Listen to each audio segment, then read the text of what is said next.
Introduction. La nature nous contraint tous à avancer dans la vie. Nous ne pourrions rester stationnaires même si nous le voulions. Toute personne sensée ne veut pas seulement avancer dans la vie telle une plante déambulante et sonore, mais elle veut se développer, s'améliorer et continuer à se développer mentalement jusqu'à la fin de sa vie physique. Ce développement ne peut se produire qu'en améliorant la qualité de la pensée individuelle et des idéaux, des actions et des conditions qui surgissent en conséquence. Dès lors, l'étude des processus créateurs de la pensée et de leur application est d'une importance suprême pour chacun de nous. Cette connaissance est le moyen qui permet l'accélération et l'élévation de la vie humaine sur la Terre. L'humanité recherche ardemment la vérité et explore toutes les possibilités qui y mènent.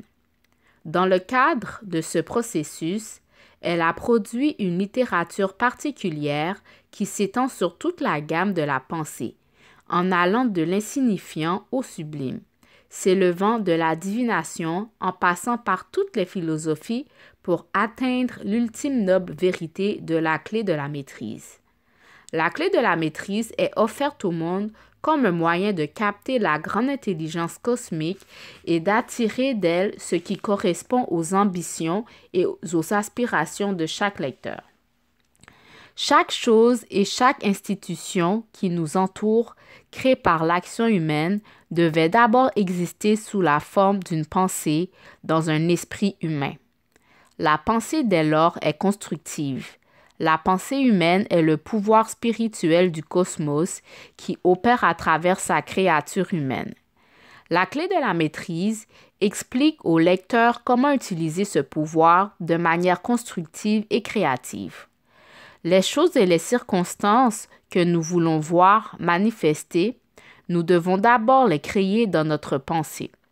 La clé de la maîtrise explique et guide ce processus. L'enseignement exposé dans la clé de la maîtrise a été jusqu'ici édité sous la forme d'un cours par correspondance en 24 leçons, livré aux étudiants à raison d'un cours par semaine pendant 24 semaines.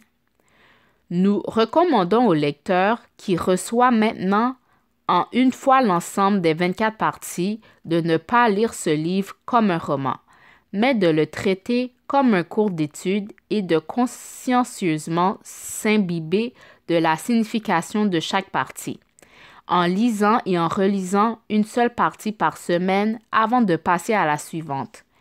Autrement, les dernières parties risquent d'être mal comprises et le lecteur aura gaspillé son temps et son argent.